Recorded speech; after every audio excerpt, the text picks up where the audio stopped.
E nós vamos olhar o quarto passo, exatamente a técnica disso. Nós vamos ver então a parte prática, né, de toda esse escabouço que nós demos nos primeiros 3 passos, que foram o texto, o contexto e as figuras ou sentido e significado do texto. Agora nós estamos nos apoiando numa técnica. Como fazer isso? Tendo todas aquelas ferramentas, ou estando em contato e passeando, caminhando por dentro do texto, nós queremos apresentar uma técnica que não é nossa, é muito conhecida, né? Vem de conhecimentos outros, mas que nós vamos usar um acróstico para poder absorver e entender o seu conteúdo. Nós vamos chamar de oika, O-I-C-A, oika. A palavra oikos, no grego, ela significa casa. Então, guarde esse oika como se fosse a casa ou a oca, né? A casa onde você está, onde você habita, o lugar onde você está. Nós estamos dentro do texto. Então, o que é oika? Nós partimos disso para entender isso. O acróstico.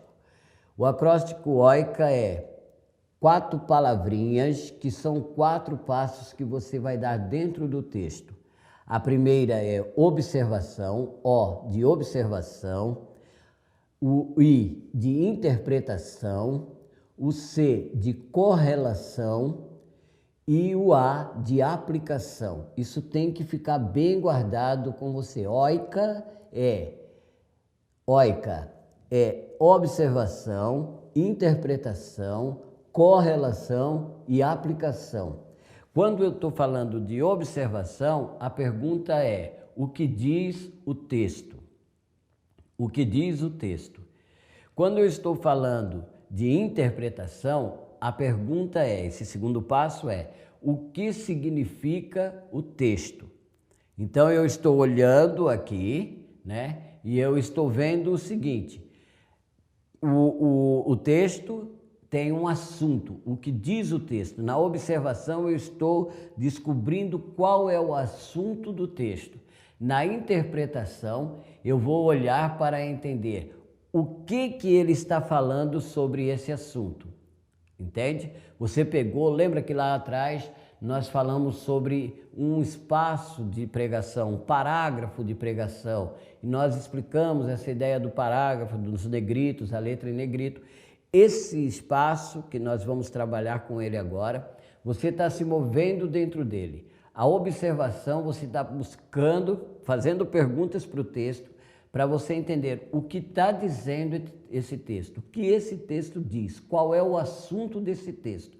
Quando você vai para a interpretação, você vai estar olhando agora e perguntando o que significa isso, o assunto e o que ele está falando sobre este assunto. Na correlação, é aquilo que nós chamamos de referências ou inferências, que você procura numa concordância bíblica. Nós vamos ver já esse espaço.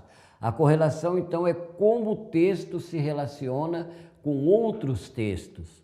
Um exemplo, vamos pegar um exemplo de Isaías 59, Isaías 53, né? Isaías 53 vai dizer: porque ele foi ferido pelas nossas transgressões, moído pelas nossas iniquidades, o castigo que nos traz a paz estava sobre ele, e pelas suas pisaduras nós fomos sarados.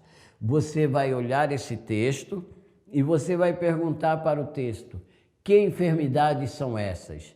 Quando isso aconteceu? Você vai ver que lá no Novo Testamento, 2 vezes esse texto vai aparecer, uma com Pedro em uma das suas cartas e uma com Mateus no seu evangelho.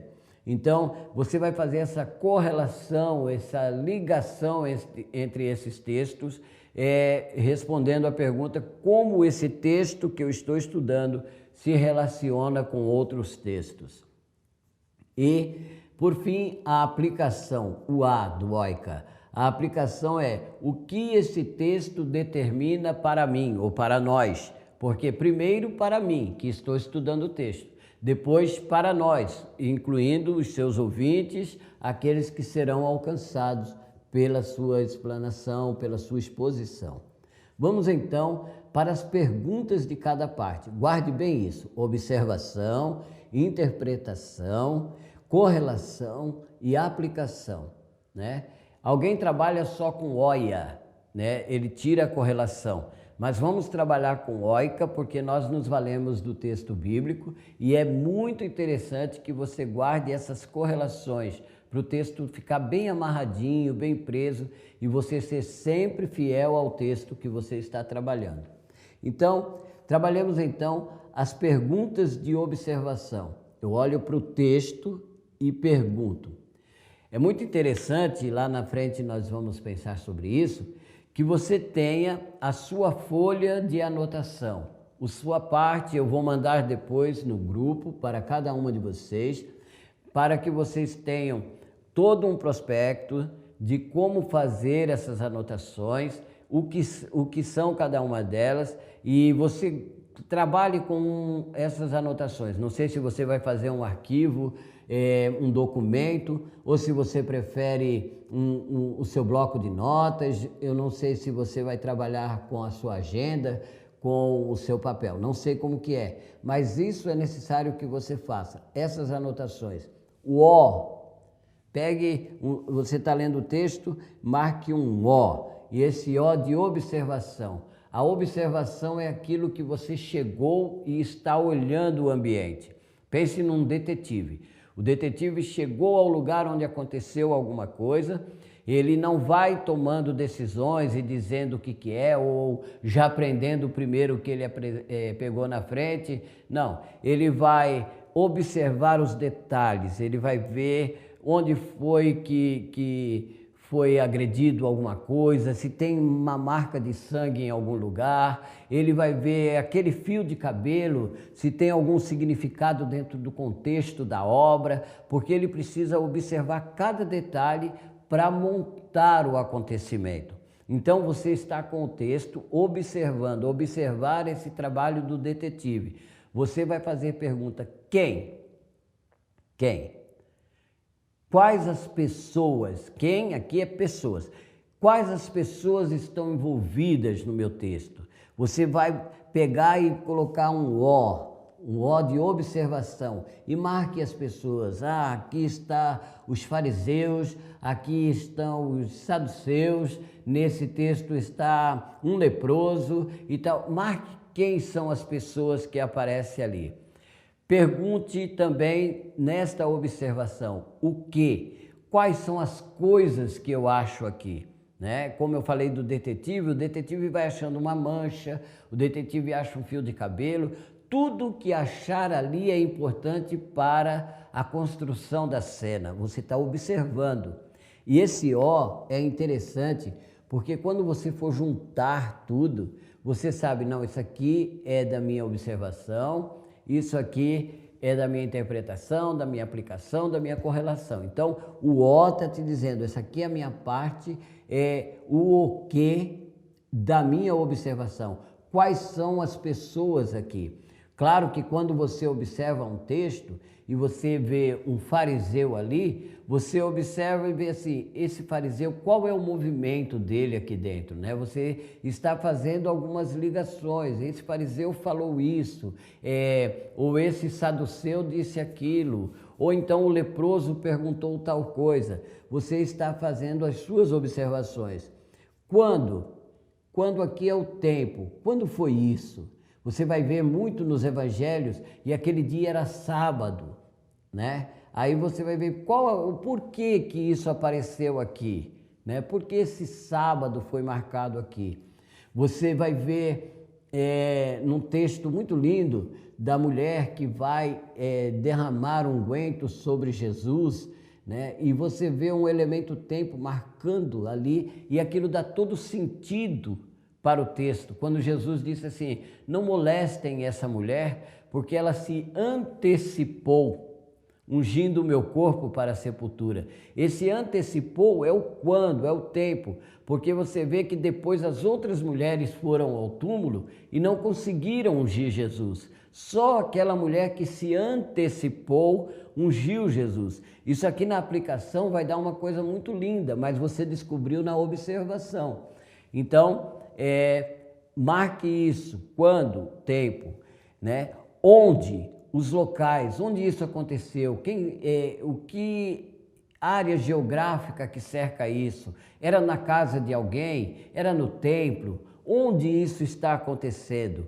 Um exemplo muito claro disso é quando nós vemos Jesus escrevendo com o dedo na areia, que os homens levam a mulher para ser apedrejada. Ora, bem interessante quando você descobre que essa cena, porque quando a gente pensa que escrever na areia, a gente pensa logo ou na praia ou na construção, né? Mas esta cena de Jesus escrevendo com o dedo na areia acontece no templo. Os homens estão tentando matar num lugar onde Deus reservou para dar vida. Então, na sua observação, você descobriu este local. Essas 4 perguntas são perguntas de observação. Você precisa ter isso. Você estarei mandando no grupo, vocês vão receber isso, guardem e usem nas suas observações do texto. Uma coisa muito interessante aqui, e nós falaremos sobre isso já já. Você não pode ter uma mente ociosa, uma mente preguiçosa, me desculpem a palavra. Você não pode ter uma mente preguiçosa. Você deve ser diligente na ação do estudo bíblico, nessa função de estar estudando a Bíblia. Você precisa fazer esses passos. Não queime etapas, porque você pode adulterar um texto por causa de ter queimado etapas. Vamos pensar então nas perguntas de interpretação. O O de oica nós vimos, observamos, olhamos tudo. Agora eu pego esses dados e vou construir a cena. Com esses dados em mãos, eu vou agora construir a cena. Quando eu olhei para a observação, eu estava pensando naquilo que o texto diz. Agora eu estou construindo a cena para ver o que isso significa, né? O que isso significa? Eu vou sair com um assunto daqui, né? Agora eu vou colocar, ao invés de O, eu vou colocar a letra I, porque essas são as minhas respostas de interpretação. Eu agora estou vendo o que o texto significa. Claro que a sua mesa a essa hora está cheia. Você não está só com a sua Bíblia. Você agora tem as suas ferramentas. As suas ferramentas não são os vídeos do YouTube do Pregador X. As suas ferramentas não são a mensagem do Pregador L. As suas ferramentas não é o estudo bíblico do pastor Z. Não é isso. Eu estou falando que você tem agora dicionários, você tem agora uma concordância bíblica, você tem diante de ti o espaço da internet que te serve de muitas ferramentas e você está agora fazendo a sua pesquisa de interpretação. Agora que você está indo aos livros técnicos. É agora que você está indo aos livros técnicos. Temos que sustentar em nós, até onde pudermos, nós sermos originais. Os livros técnicos, eles vão entrar na hora de nos tirar as dúvidas, de nos alinhar no pensamento, acrescentar detalhes, claro, mas nunca no sentido de nós plagiarmos A ou B. Nós queremos construir o sentido do texto. A interpretação vem com algumas perguntas também. Eu agora estou com os fatos observados e eu vou ao texto agora com outras perguntas. Por quê? Quais as razões disso?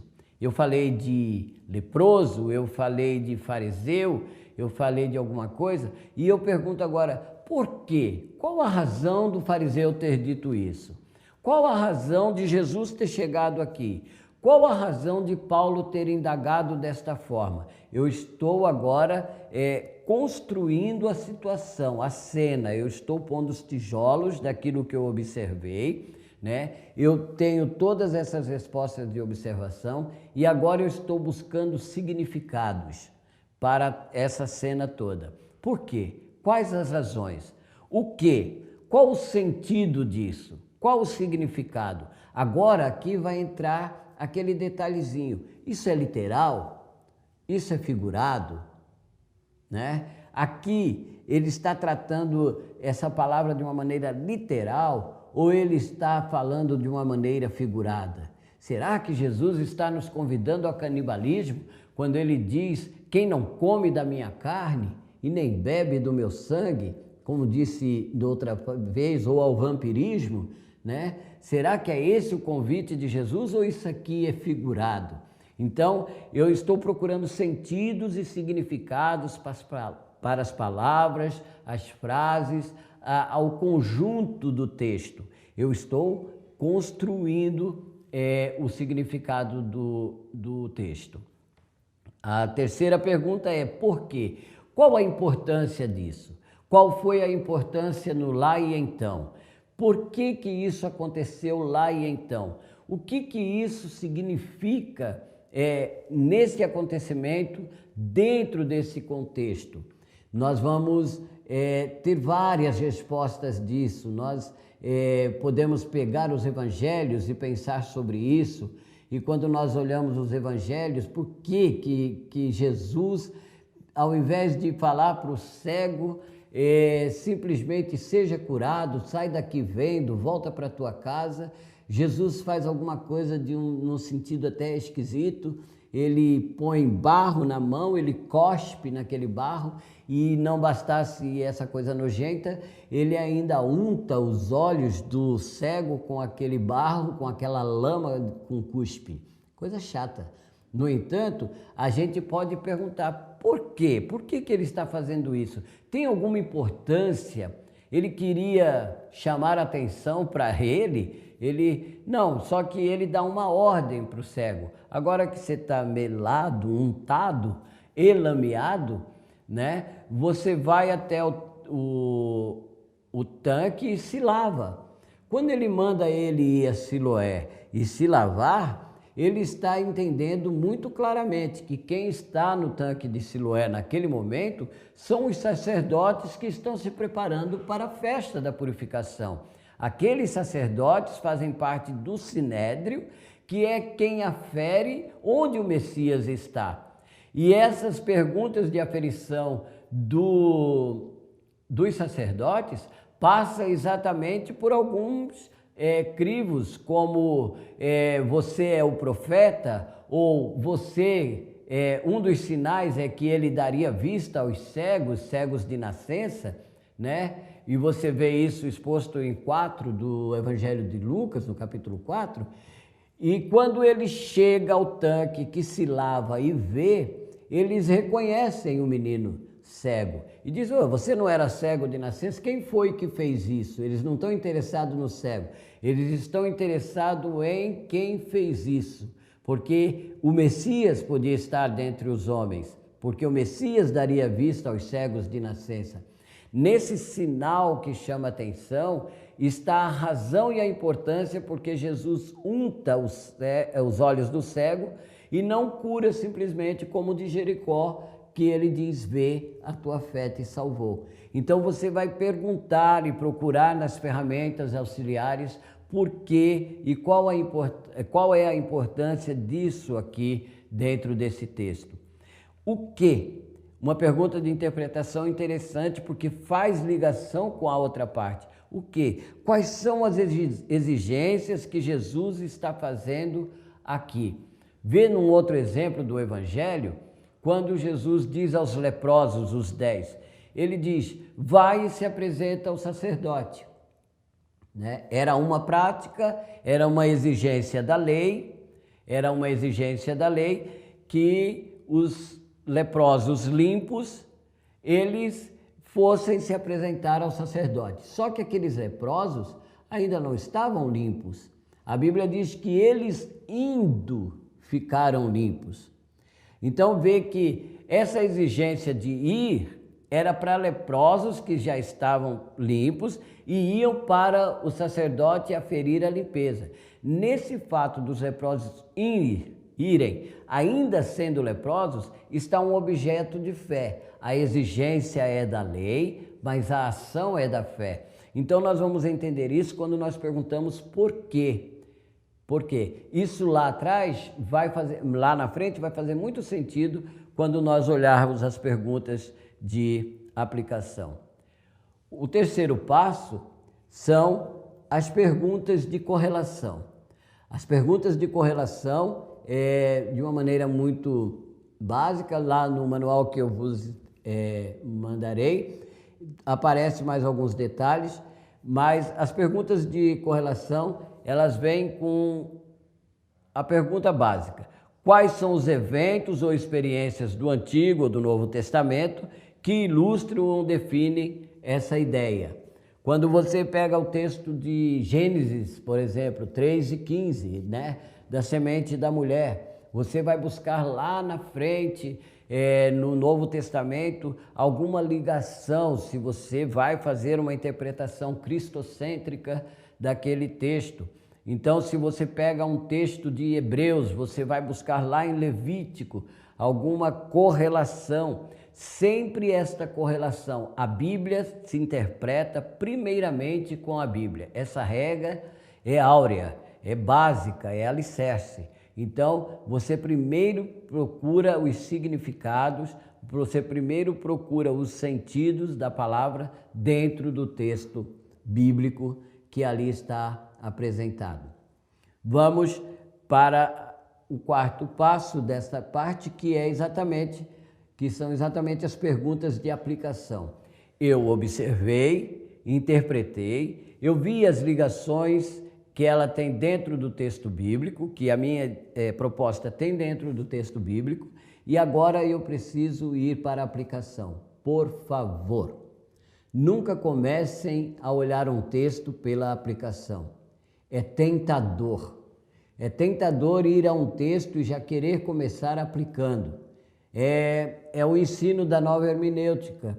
É nova hermenêutica aqui num sentido pejorativo, mas é o ensino da nova hermenêutica que já nos ensina a ler a Bíblia ao nosso favor, quando a gente não procura primeiro olhar o que o texto diz, o que o texto significa e como o texto acontece em todo o contexto bíblico, e a gente já vai com canetas amarelas para marcar promessas, vermelhas para marcar as bênçãos, as verdes para marcar as esperanças, e a gente já vai lendo a Bíblia ao nosso favor e já começa aplicando.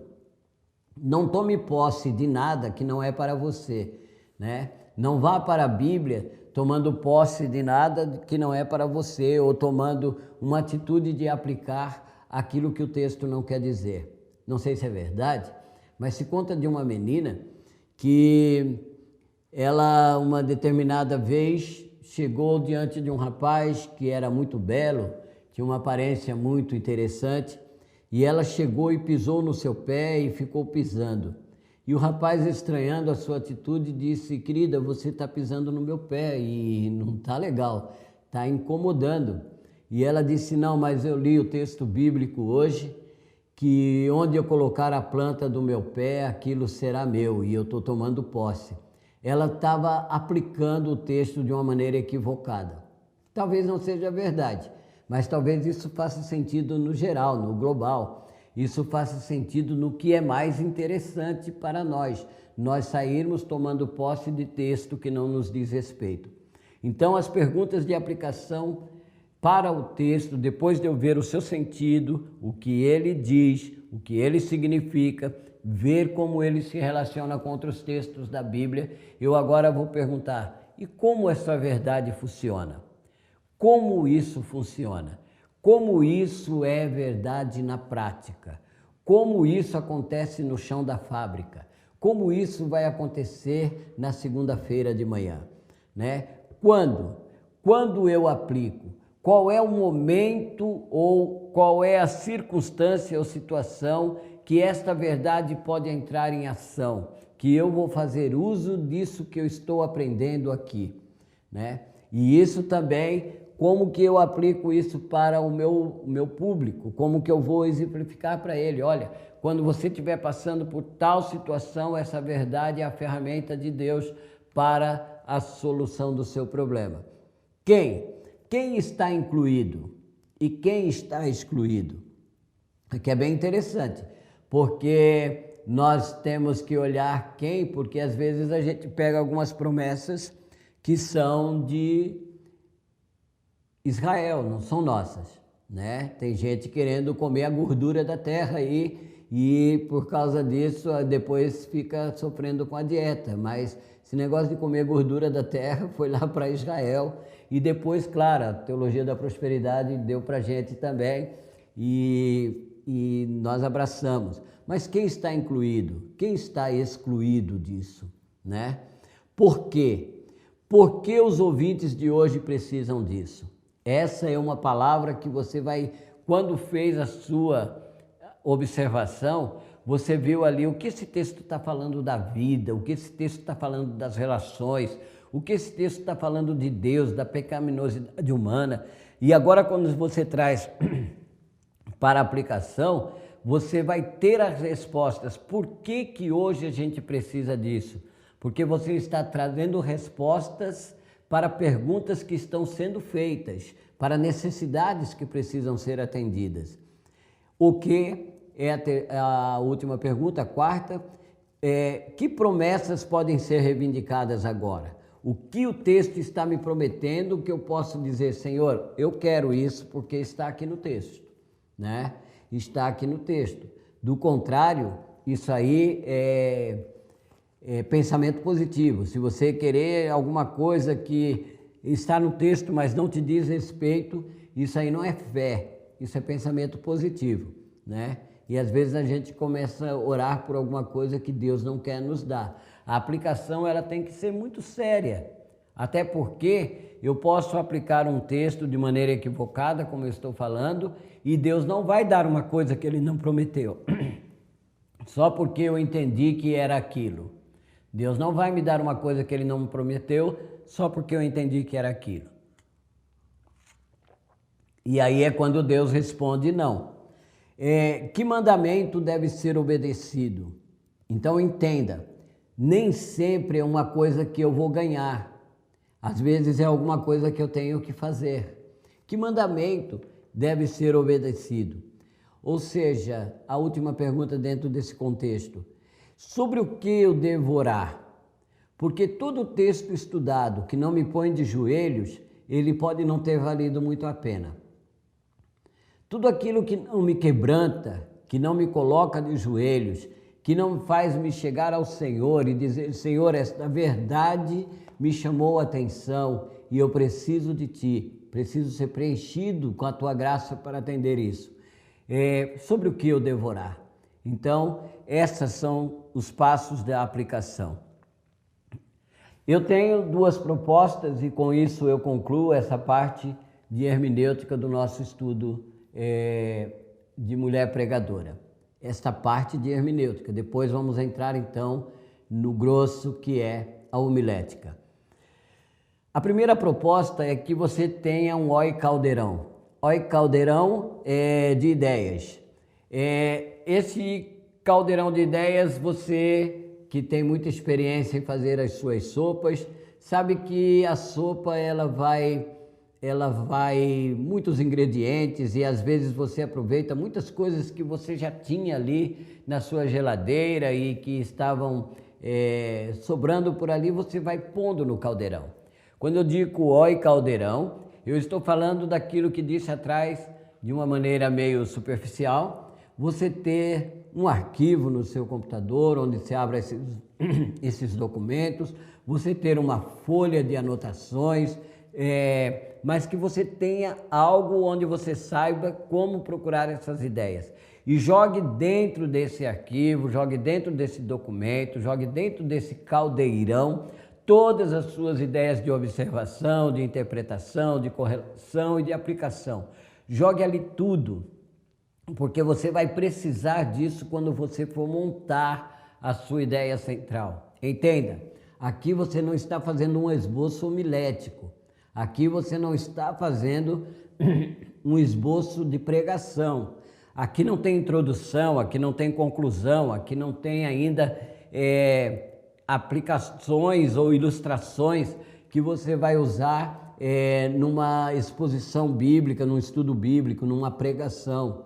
Não, aqui você está fazendo um estudo bíblico para uma provável pregação, um provável estudo bíblico a ser apresentado, aí sim num outro tipo de esboço.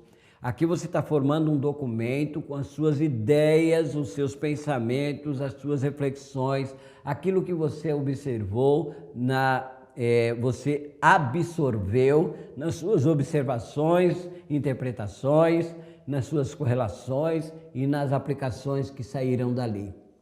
Joguem tudo isso nesse caldeirão, porque ele vai precisar ferver. Isso vai precisar passar pelo fogo da meditação e da reflexão e aquilo que eu disse do pôr de joelhos, algumas coisas que é quando vai tomando forma dentro de ti aquilo que você estudou, aquilo que você anotou, aquilo que você preparou. A segunda proposta é um fluxograma de ideias.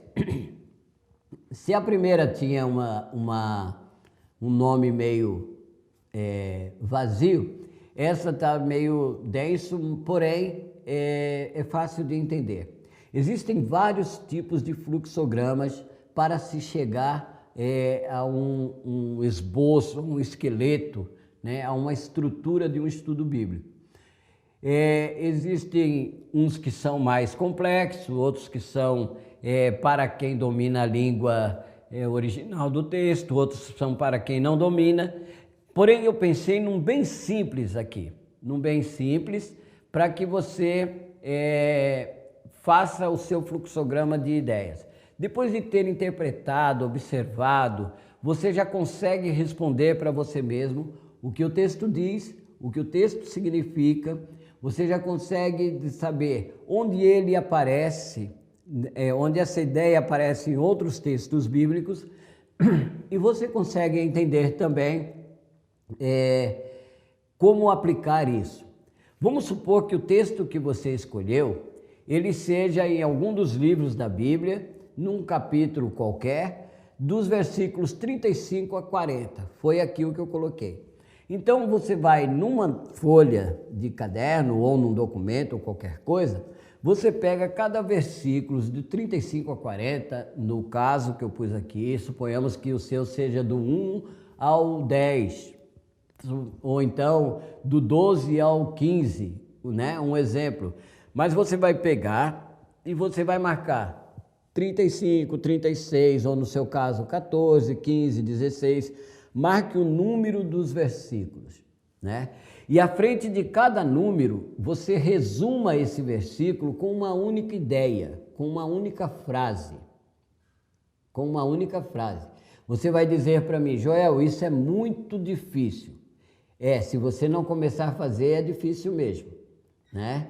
Você começou a andar com o primeiro passo. Então vamos lá, você tem que começar a fazer.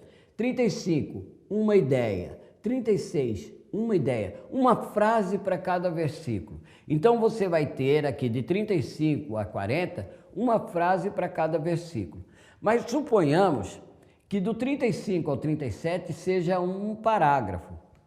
Do 38 ao 40 seja outro parágrafo. Lembra lá atrás? Eu expliquei. O parágrafo começa com uma letra maiúscula em negrito, mais escura, mais pretinha.